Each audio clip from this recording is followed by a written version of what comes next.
uma coisa, o senhor teve aqui, o senhor visitou o Hospital Nossa Senhora da Conceição, inclusive eu conversava ontem com o secretário Dyson, que é o secretário aqui da cidade de Tubarão, secretário da Saúde, e ele disse que a prefeitura solicitou ao senhor também a questão da liberação de mais UTIs, né, de emergência, as UTIs tanto para o Hospital Nossa Senhora da Conceição quanto para o Hospital Socimed. Tem alguma novidade? O senhor já consegue fazer isso, já que há uma preocupação da população?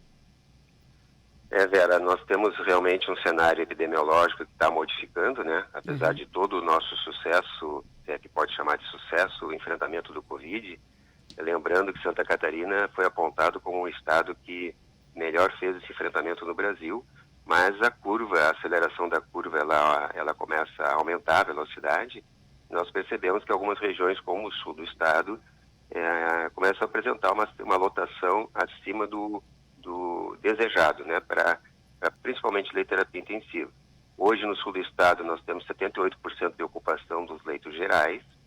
Desses, 32 leitos estão livres para atendimento Covid. Nós temos um planejamento do COIS, que é o Centro de Operação de Emergência, que iniciou há mais de 100 dias, de estruturação de novos serviços. E Tubarão, Criciúma e região estão nesse planejamento. A gente tem um contato permanente, direto com os hospitais, as secretarias municipais de saúde, para que a gente consiga fazer esse reforço das estruturas. A questão da Socimed é uma outra questão, porque é privado e o Estado também está colocando à disposição edital para contratação de leito privado, se assim for necessário. Mas esses leitos teriam atendimento, eles pediram 10, pelo menos, do Socimed para que fosse atendido através do SUS. Há possibilidade, e essa questão dessa mudança, liberação, demora muito? Como é que é, secretário? Para a Socimed, na verdade, a única forma que tem o rito jurídico administrativo nesse momento seria a contratação por registro de preço via edital, né, que é o que está sendo feito, já foi feito, inclusive. Essa é a possibilidade. Claro que existe um quantitativo, cada hospital coloca à disposição 5, 10, 15 ou 20, conforme a sua capacidade, mas a forma correta é essa, e essa está sendo operacionalizada essa semana. Isso o senhor já liberou, inclusive, para esse tipo de trabalho? O edital já foi formatado, ele deve estar sendo publicado, se é que já não foi no dia de ontem, para que a gente consiga, não só na Socimed, mas em todo o estado, ter esta possibilidade de utilização de leito privado. A gente sabe que o governo do estado já anunciou que não vai mais fazer hospitais de campanha, mas o que muita gente espera, principalmente aqui no sul do estado, é a escolha do hospital de referência. Nós temos aqui o Nossa Senhora da Conceição, temos outros hospitais, mas não foi escolhido ainda essa questão, né, até para o atendimento de imediato, para que fique à disposição da região. Por que demora tanto, muitas vezes, essa questão da escolha até do hospital de referência, secretário? Essa é uma questão que a gente precisa esclarecer. Não existe hospital de referência para Covid. Existe, na verdade, hospital vocacionado apenas de atendimento Covid. Em algumas regiões é possível, em outras não. Lembrando que todos os hospitais são referência para atendimento Covid, tanto que, na região, vários hospitais estão sendo reforçados em suas estruturas para esse atendimento. Então não há demora nenhuma, não vai haver vocacionamento de hospital na região, mas todos os hospitais estão sendo assistidos, atendidos e reforçados na estrutura, porque todos os hospitais que têm urgência e emergência e também UTI são referência para a Covid. Isso tem que ficar muito claro, porque senão fica criando uma obrigação de uma ou outra unidade hospitalar, e essa não é a intenção do Estado. A intenção do Estado é fortalecer a rede toda, tanto que nós temos 50 hospitais mapeados e sendo reforçados em suas estruturas, e também por esse reforço na rede própria, que ela é bastante robusta em Santa Catarina, que nós não estamos, neste momento, considerando hospital de campanha. Porque no começo eu lembro que das entrevistas que o governador Carlos Moisés concedia à coletiva, ele falava, a gente vai estar escolhendo, tal, tem os hospitais referência, então foi deixado de lado essa questão de referência, então. Todos passaram... Não, referência, todos são referência. Todos Vocação seria o hospital para atender somente Covid. Nós temos um no estado, que é o Hospital Florianópolis, aqui na Grande Florianópolis, que ele foi vocacionado apenas para Covid. Mas todos os hospitais são referência e todos os hospitais estão recebendo apoio. Esses 50 que foram mapeados e já estão pactuados com o Estado desde o dia 12 de março. Uhum. O senhor visitou também Laguna, né? Laguna, o Hospital Sim. de Laguna e o São Camilo de Imbituba. Alguma novidade? Porque o Laguna, por exemplo, há muitos anos o pessoal espera a montagem da UTI, né? O espaço ali da UTI. Eu lembro que eu trabalhava com a televisão, várias gente fez matérias alguns anos atrás e nunca saiu do papel. Nessa visita pode ter um cenário diferente? Sim, nós evoluímos bastante na discussão. Neste momento, a gente já tem uma necessidade de criar retaguarda para os hospitais grandes, né? Uhum. Retaguarda clínica de paciente menos complexo, e essa foi uma discussão em Laguna e em Imbituba. Aquele paciente que sai da terapia intensiva, que ele pode ir para um hospital de menor complexidade, para que o hospital, que é a referência, que uma das referências em Covid possa atender mais pessoas, é importante que a gente estruture dessa forma. Foi conversado, sim, em Laguna e também em Imbituba, a questão da terapia intensiva. Lembrando que terapia intensiva, ela precisa ser habilitada pelo Ministério da Saúde e ela tem um custo que, às vezes, impacta na região, no município e no próprio hospital. Há interesse do Estado em aumentar a rede de terapia intensiva, não só para a Covid, mas permanentemente. Planejamento da Secretaria de Estado fazer a regionalização dos acessos para que as pessoas não precisem se deslocar das suas regiões para serem atendidas, mas nós temos também que planejar juntamente com o município e o hospital exatamente o tamanho deste novo serviço, qual é o impacto e as obrigações que isso traz. Mas foi uma conversa muito boa, nós estamos também em contato permanente com esses hospitais para discutir essas possibilidades e outras que porventura apareçam. Mas como depende também do governo federal, o senhor acha que é uma coisa que demora mais tempo até para que o hospital, por exemplo, de Laguna tenha a sua UTI? A questão de Laguna, ela passa por vários aspectos. Um deles é a questão da habilitação ministerial. Uhum. Mas Laguna precisa se estruturar, a UTI ainda não está pronta, né? Tem toda uma necessidade de ter outros serviços. A UTI não é simplesmente um serviço único, ela carece de especialistas, de outros serviços adjacentes. Então, assim que o município e o hospital se sentirem seguros para a colocação desse serviço, o Estado discute, sim, com o município e com o Ministério, a habilitação dos leitos. E, repito, há interesse do Estado em aumentar a rede de terapia intensiva no Estado todo. Uhum. O que o senhor achou? O senhor visitou o Hospital Nossa Senhora da Conceição, que é um hospital que te atende praticamente 90% ali através do SUS. O que o senhor achou hoje do atendimento do hospital? O Hospital Nossa Senhora da Conceição, ele é uma referência para o Estado, né? O hospital que hoje tem o maior movimento estadual. É um hospital que até pouco tempo atrás ele não fazia parte da política hospitalar catarinense e por iniciativa do Estado ele foi trazido para essa política justamente com o porte maior, porque nós entendemos que é um hospital qualificado, um hospital de referência, que tem seus processos bem constituídos e que precisa, sim, de apoio, né? Lembrando que todos esses serviços e essas discussões, elas estão numa contínua melhora, né? Mas eu saí bem impressionado, já conhecia, na verdade, Tubarão, num outro momento, e tenho amigos que trabalham aí, amigos médicos, né? Eu sou emergencista também, e entendo que Tubarão está muito bem servido e é um hospital que ele está e vai continuar recebendo apoio do Estado de Santa Catarina. Uhum. Bom, o deputado Gessé Lopes fez uma denúncia esta semana na Assembleia Legislativa e ele diz que o Estado está retendo aquelas verbas federais encaminhadas pelo Ministério da Saúde. Diz que a Secretaria da Saúde está retendo esses valores. Ele diz que os valores teriam sido encaminhados por determinação do governo federal e deveriam ter sido repassados diretamente aos hospitais de gestão estadual e que não foi feito pelo Estado. Como é que o senhor recebe aí essa denúncia por parte do deputado? Eu só tenho que lamentar, né, porque a gente acaba, por desconhecimento das coisas, criando notícias e sentimentos que só atrapalham o nosso processo de construção. O Ministério da Saúde, ele cria uma portaria dizendo,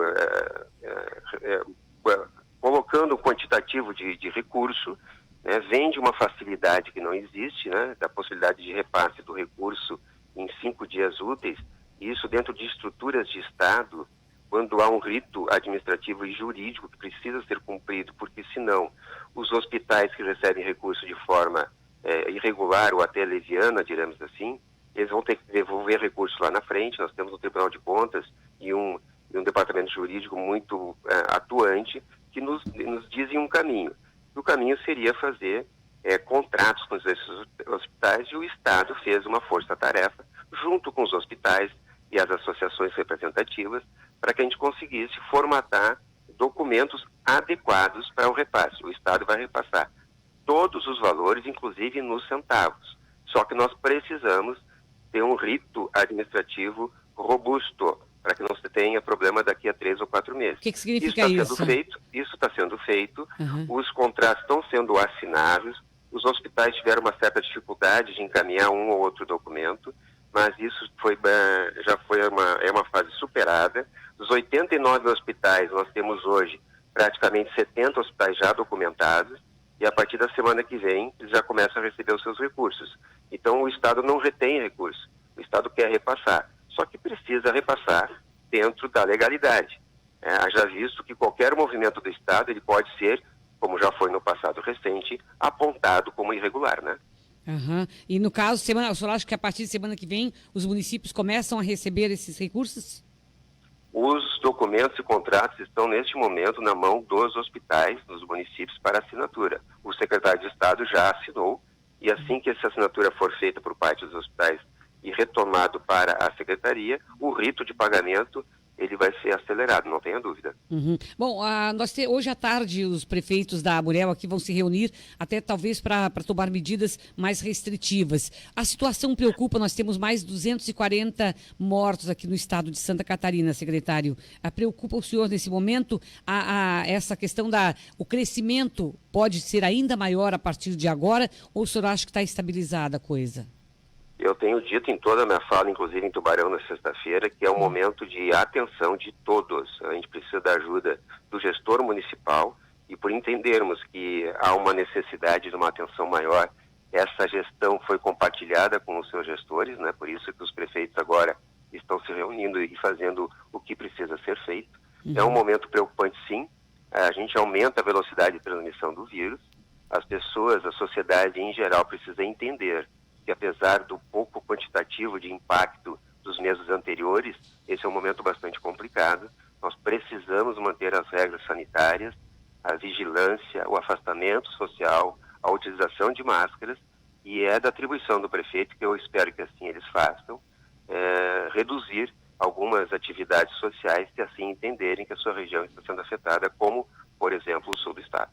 O prefeito de Florianópolis tem sido criticado por alguns setores, eu até acompanhava ontem, em virtude de algumas medidas restritivas e bem mais severas, né? O senhor acha que é hora de fazer, por exemplo, essas medidas, o correto nesse momento seria medidas restritivas mais intensas, ou incentivar a população o uso de máscara, o uso do álcool gel é o suficiente e evitar aglomeração, por exemplo? Esses 3 pontos seriam suficientes para a gente manter aí a não proliferação ainda mais do Covid-19? Volto a dizer que os prefeitos eles têm essa autonomia e eles têm um conhecimento dos seus municípios, dos seus bairros, um olhar muito mais aprofundado do que o Estado, e é por isso que se tem essa parceria na gestão. Eu acho que se a orientação sanitária e da distanciamento social e de tudo que a gente tem feito funcionasse da forma adequada, nós não estaríamos na situação que nós estamos hoje, porque desde o primeiro momento, inclusive naquele momento que os boletins eles eram verbalizados pelo secretário, pelo governador, a gente fala isso todos os dias. Infelizmente, Santa Catarina ontem, por exemplo, tinha um índice de isolamento social de 36%. Então nós precisamos sim discutir essa questão da educação e do entendimento da sociedade, mas também eu concordo com os prefeitos que, quando olham para os seus municípios e percebem uma situação de risco maior, que tomem medidas restritivas mais impactantes. É muito difícil para o gestor, esse é um sofrimento diário de quem está na gestão. Eu entendo o prefeito, porque foi assim com o governador e é assim com o secretário de Estado da Saúde, a gente entender o peso da balança, né, para a questão da saúde e para a questão econômica. Porque a questão econômica também, de alguma forma, impacta na saúde das pessoas. Mas essa é uma decisão difícil, ela tem que ser tomada, e eu acredito que os prefeitos que estão tomando as medidas restritivas, eles têm suas razões e têm o apoio do secretário de Saúde do Estado. Uhum. Qual é o ponto que o senhor pretende, a partir dessa semana que vem, o ponto que a Secretaria pretende intensificar no Estado? Nós estamos discutindo justamente com as regiões e municípios uma participação maior do poder público e da sociedade como um todo, e aqui eu faço um apelo também a vocês da imprensa que têm ajudado tanto nesse processo, que nós continuemos a discussão da educação das pessoas, do entendimento da necessidade da manutenção, da atenção. Isso é importante, a gente trazer essa discussão para os bairros, para as associações, para as rádios, para os jornais. A gente precisa que as pessoas entendam que é um momento delicado. E também, por outro lado, nós estamos discutindo todos os dias a estruturação de serviços novos de terapia intensiva. Hoje, inclusive, está sendo distribuído pelo Estado de Santa Catarina mais de 50 respiradores para as regiões que estão sendo afetadas. E esse é um planejamento, é um trabalho que ele vai continuar desta forma. O que nós precisamos agora é discutir como sociedade catarinense como que todos nós vamos nos comportar na frente dessa pandemia que agora, de fato, começa a mostrar a sua verdadeira força. Por falar em respiradores, secretário, aqueles os 50 que vieram naquela questão dos 33 milhões, eles estão no Estado, estão sendo utilizados? Foi útil para alguma coisa? Como é que está? Eu lembro que ele veio e acabou ficando retido por um tempo, né? Hoje ele já foi distribuído? Como é que é? Está sendo usado?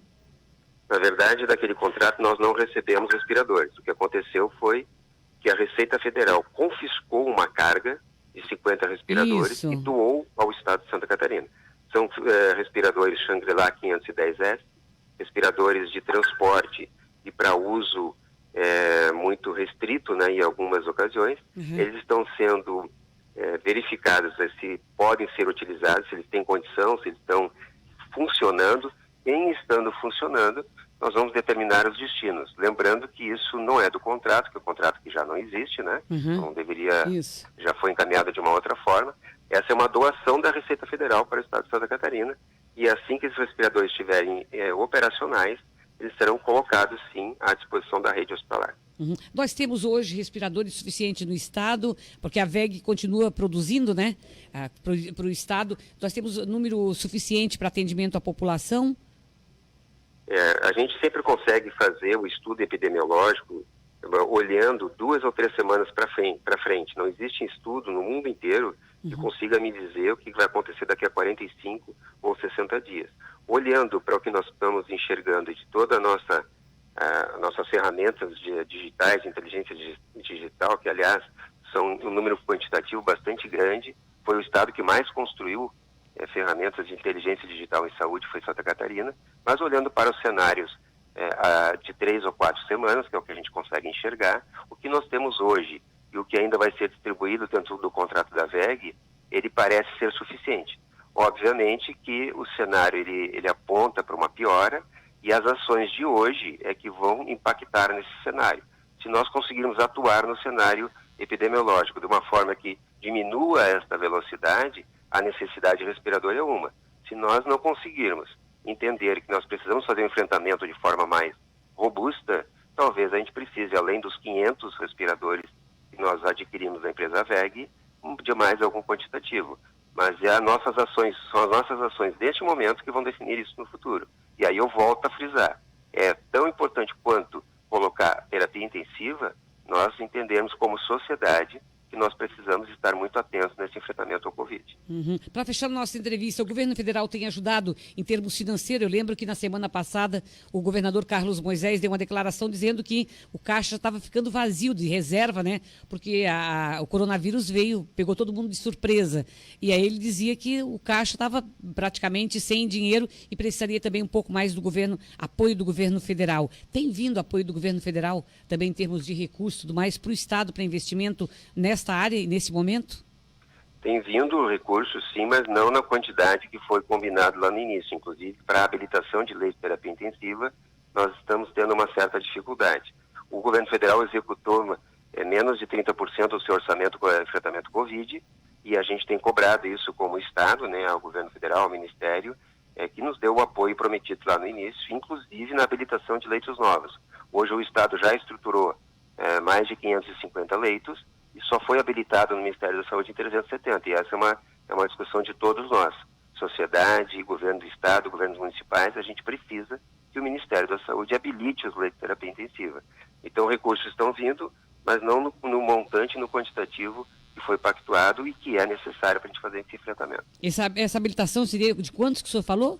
Teria que ser em quantos? Nós temos hoje habilitados 372 leitos, já há uma sinalização de habilitação de mais 46 leitos esta semana, para um total aí de 415 mais ou menos, mas o Estado planejou desde o início mais de 700 leitos. Então nós precisamos ainda habilitar, além desses todos, mais 300 no mínimo, e essa é a grande discussão do momento com o Ministério da Saúde.